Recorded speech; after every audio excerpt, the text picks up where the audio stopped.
Hello. Well, welcome as we continue with David on his flight, running for his life. He has fled Jerusalem from his son Absalom and all of his conspirators, and now he's on his way to the wilderness. Along the way, David gets interrupted by two people. The first is Ziba. Ziba's a guy we haven't heard from for several chapters. We met him back in chapter 9. He was a servant of King Saul and the one that introduced David and Mephibosheth, Jonathan's son. All this time, Jonathan has been living with David in the palace, going back and forth between there and the lands that David gave him, which formerly belonged to his grandfather Saul. Well, on the way, Ziba appears, and he comes to David with 2 donkeys laden down with food. And the crafty man, Ziba, he's thinking about his future. He's been around long enough that he knows King David, and he probably also has a good idea of what Absalom is like. And so he wants to make sure things are secure when David is restored in Jerusalem as king. And he brings him all of this, and he says, and here are 2 donkeys for your household members to ride on. Now, when David left Jerusalem, it was not because he did not have any donkeys. It was not because he could not afford any. No, he figured that walking was a much better and much more suitable to their state of humility and penitence that they were going through during this time. And so he says, Ziba, where's Mephibosheth? And Ziba answered, well, he stayed back in Jerusalem. He said, this is the day that all Israel is going to give me back the kingdom of Saul and restore me to my rightful place. Well, in order for that to happen, the family of David, first of all, would have to have destroyed itself through family conflicts. Then, after that, the people would have to have reinstated the old dynasty. And finally, they would have to turn to Mephibosheth as the only living relative of King Saul. Well, if David had only been thinking clearly. You see, instead, he was thinking, well, I took care of Mephibosheth. I gave him back his lands, and look what he's doing for me now. He said, it's not impossible, although highly, highly improbable, that my family's going to destroy ourselves. But for all the kingdom to turn to Mephibosheth, that was not likely. But in a time when so many people were turning against David, including his number 1 advisor, Ahithophel, and his own son, Absalom, maybe Mephibosheth was just another casualty. And where is he anyway? Mephibosheth's absence spoke very loudly. And so David saw a very real air of plausibility to Ziba's story. And Ziba's slander succeeded. In the excitement of the moment, plus the pressure of going away, getting his family and friends and servants, not to mention his own self, into safety, David's mind was just clouded, and he believed that Mephibosheth was among the deserters, and he yielded to Ziba. And what he did was he gave all of the land that had belonged to Mephibosheth into Ziba's hands. This was a rash and unjust sentence put upon one who was not even there to defend himself, and he'd only heard one side of the story. Our first David principle of the day: do not make hasty decisions under pressure. Wow. So oftentimes, people come to us and push us and press us to make a decision right now. I got to go. No, or I'll just do something or something else. No. It's what they tell us about scammers all the time. Stand back, take time to listen, and gather all the facts. King David had just been scammed. If he had time to reflect to see that Mephibosheth really could not gain anything by supporting Absalom, and that the simultaneous death of all his sons were so unlikely, and also the fact that the people of Israel probably would not select Mephibosheth with no training as their future king, he would have thought differently.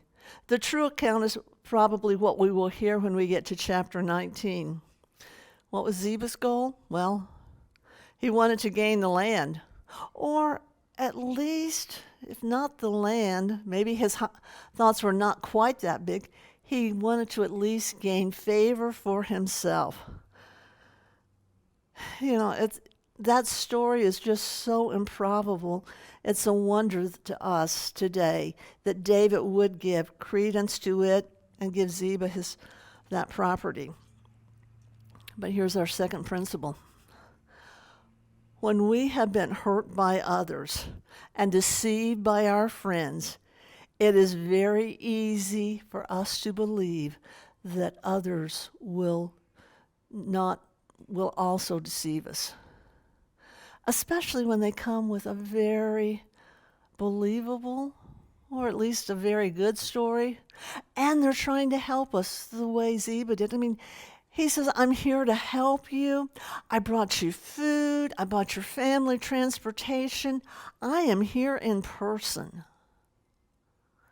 And that Mephibosheth, we don't know about him. So when you are hurting, do not automatically assume that your other friends want to hurt you as well. Well, after Ziba leaves, another interruption from Shimei occurs. Shimei was a distant kinsman of Saul.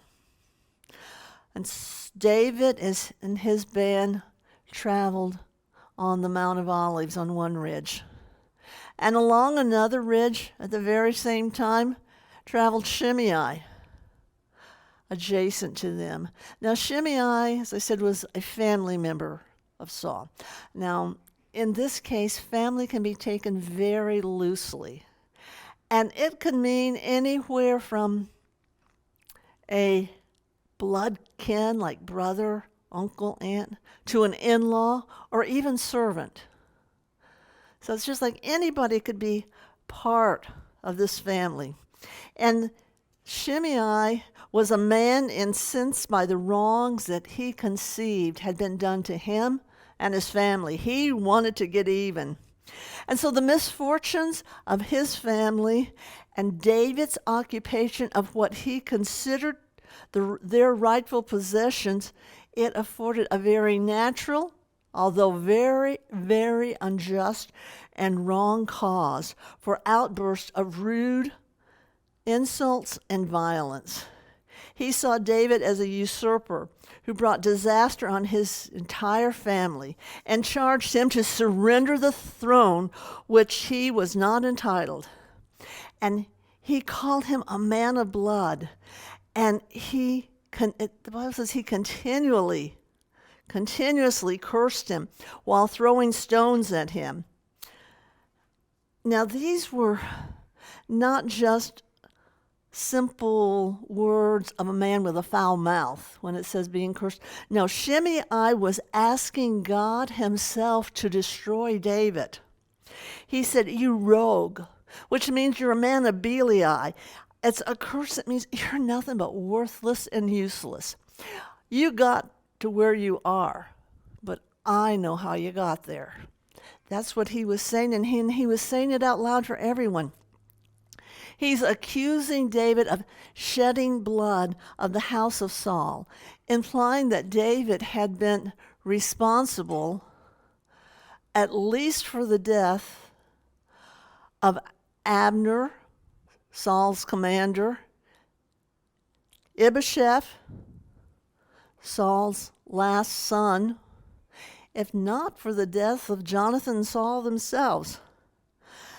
Shimei said that the same mischief brought upon David, that David brought upon others, was going to be brought upon him now, and that his sin was going to find him out, and he was going to get just punishment. These outbursts had a whole lot more heat than they did truth. Yes, David was a man of war, and he was guilty of shedding blood on purpose, but only the blood of Uriah. He had nothing at all to do directly with the bloodshedding in the house of Saul. But David's conscience got to him. David's conscience is again softened. And it reminded him of his own iniquities, of the things that he had done wrong. And it probably reminded him of Uriah. And looking at it that way, he regarded Shimei's curse, though not to altogether just, as being part of God's chastening toward him. And here's our next principle. God uses people to bring his blessing. Oh, we get excited about that. We love to be blessed.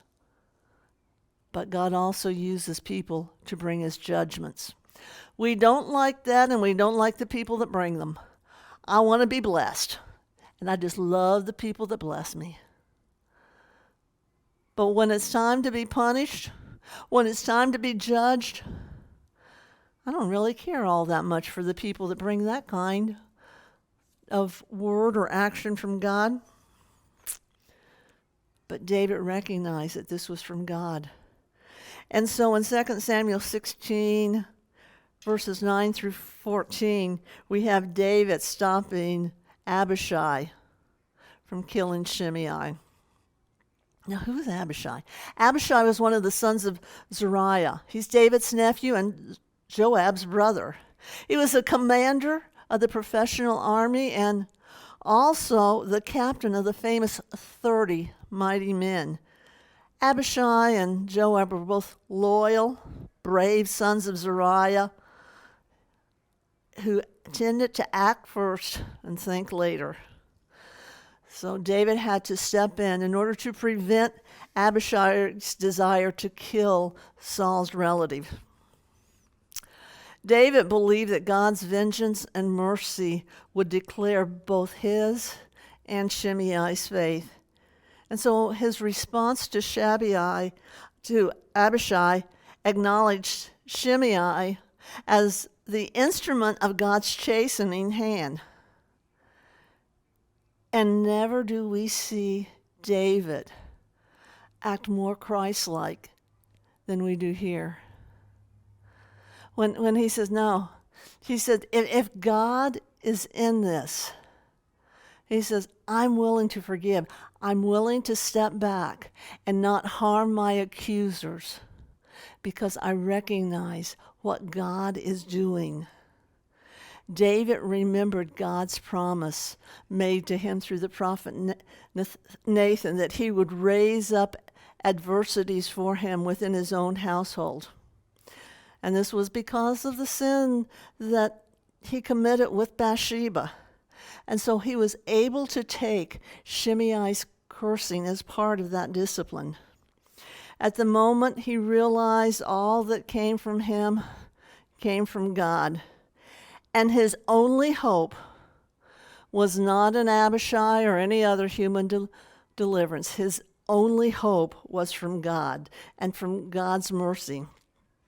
So his answer to Abishai, what do we see?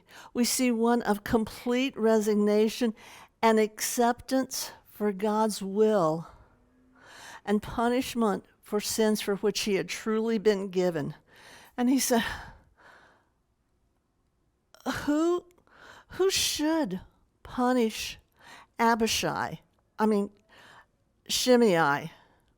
because he recognized that God had punished him through his son Absalom, whom he had forgiven. And if God would use his son Absalom, well, how much more would God use someone from the house of Saul, a Benjamite, to show his punishment and his judgment? And he said, no, take your hands off, don't do a thing. This is God's dealing, and I am willing to accept whatever God does to me or sends to me through someone else. But wouldn't you know it? Despite David's decision not to retaliate, what does Shimei do? Does he say, oh, thank you for letting me live when you got all those soldiers? Shimei just picks up more stones and throws more clods of dirt toward him. Not that Shimei could hurt him with this, because there was a ridge between him. Not that Shimei could even reach him, because David was surrounded by his mighty men, by all of his servants and by all of his household. No, it's just that stone throwing in that day was a common way of showing your anger and your hate towards someone. And picking up dirt and throwing it, tossing that dust, it was just a way of showing your insult. So, our next principle, deciding to do right does not prevent another one from hurting us. Wow, we need to remember that. How often have we done something good for someone, thinking that we, do unto others? Yeah, but when they don't do it back to us the way we did to them, we get a little frustrated with them and with God. No, we need to learn the principle. It's all in God's hands, and our doing right does not make someone else do right. Well, we move on in the story, and we're going to leave David for the rest of today, and we're going to go back to Jerusalem, where Absalom has left. David had scarcely left Jerusalem in time, because Absalom and all of his troops show up and take over the city with no contest. But along with them was Ahithophel, David's former conspirator, who was having a major part in this rebellion. One of the first, Hushai. Now, Hushai was David's friend and counselor, and he came with assumed allegiance. And he said that he was devoted to David, and now he would give that same devotion to Absalom. And he starts out with, long live the king, long live the king. These are words commonly heard at a coronation, and I'm sure hearing those words from Hushai was a great concern and wonderment to not only Absalom, but to all of his followers around him. And Absalom looked at him, saying, is this a loyalty to your friend?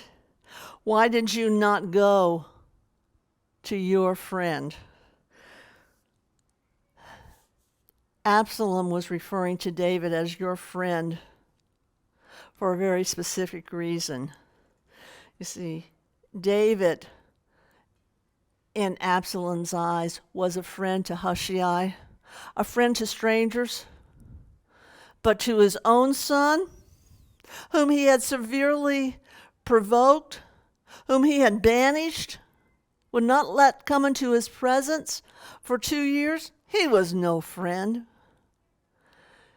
And he would not call him my father either. He just referred to David the king as your friend.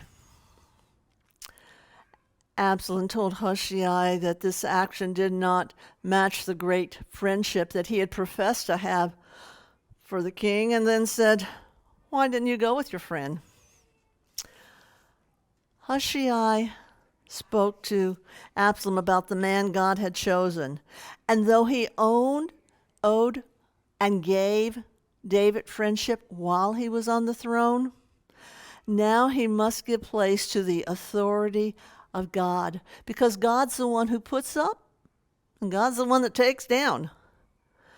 And he wanted it to appear that he supported Absalom because this guy was so proud and so boastful that he said, oh, well, I have to be the one God's supporting right now. As Absalom's son and heir and successor to his place, friendship was transferred to him by the right of inheritance, and he was not totally annihilated from David. His answer was a mixture of devotion and flattery. Oh, the flattery is what really won the place. Hushai professed allegiance when he said, whom God chooses, his I will be. Now, these words could very easily and did apply to David.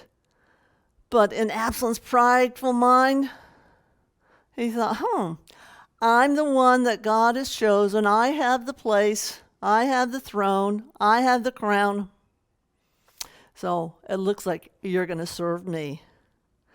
Words easily applied to David because he was still the one sanctioned as king. And by using his words carefully, Hushai was able to lead the hearers to think that he was praising Absalom, when in fact, what was he doing? He was shouting for David and urging his friendship for the father as grounds of confidence that he would be with Absalom. Absalom bought it all. He believed him. But we end the chapter with some counsel from Ahithophel, some evil counsel. See, so far everything was well with Absalom. Ahithophel looked out. He saw the city was taken easily. No fight there. The supporters, they're growing larger every day. But he knew that David had fled, but his cause was not lost. David was at the head of veteran warriors who were very disciplined and trained and would lay down their life for him. And the confidence of Absalom's favor, it would diminish as quickly as David's favor was gained. And so he had to do something. Even a lesser sage than Ahithophel would have felt Absalom's sole chance of survival lay in a quick and decisive stroke to avoid a prolonged war. But first, before he could do anything else, Ahithophel had to make sure he put that last hook in to get Absalom's complete devotion. Absalom had his first council meeting, the first council meeting recorded in history. And at that council meeting, he gave Ahithophel both the power and the opportunity to direct the course of his campaign. Considering both the vanity and the folly of Absalom and David's well-known weakness towards his children, Ahithophel knew that there was still possible to make a reconciliation between the two. And if that happened, Ahithophel would be the first to go. So the aim of this politician was to make a breach between the two and to make the chasm so wide that it could never be crossed. Ahithophel urged Absalom to take possession of the royal harem. David had left behind 10 concubines, and women in case of war are usually safe. And that's what David was thinking when he left them, and that's what should have happened. But one of the things about a king's harem and his concubines, in those days, once the king died or a new king took over, the new king would take possession of all the concubines as a sign that he was now the king and he had possession of the kingdom. So Nathan had predicted this event back at the time when he gave David his talk after sinning with Bathsheba. And it's all taking place now. One of the things that we see here is another principle. Often an event supernaturally foretold happens, not by a quick outside action, but by a natural act of succession through natural causes. And that's what happened here. It wasn't just that one day Absalom decided to go take the concubines. No, this had been being set up ever since the conspiracy against David was birthed in his heart, ever since Ahithophel became his counselor, ever since Bathsheba was wronged by David, and Bathsheba was the granddaughter of this Ahithophel. Ahithophel says, let's do this, Absalom. We'll do this in order to attract more supporters, and also it'll give them confidence that you're never going to turn back and go with your father again. But really, there were two reasons. One I just mentioned, partly was to avenge his granddaughter Bathsheba, whom David had taken in this very same way. And the second one was he had to secure his own head. He knew if anything happened, he would be the first to go. And so this revealed also the fact of just how evil this man was and the character of Absalom's party.